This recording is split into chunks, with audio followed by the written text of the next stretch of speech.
আমরা এখন অবস্থান করছি টাঙ্গাইল সদর উপজেলার কাজীপুর নামক স্থানে।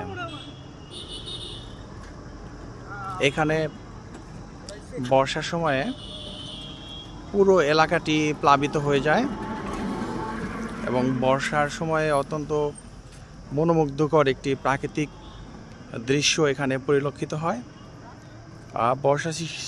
বর্ষার সময় শেষ, তাই পানি এখান থেকে ধীরে ধীরে নেমে গিয়েছে এবং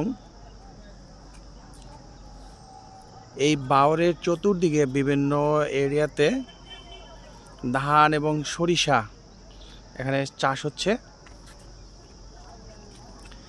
এই এলাকাটি টাঙ্গাইল পৌরসভা থেকে অনলি 2 কিলোমিটার দক্ষিণে অবস্থিত।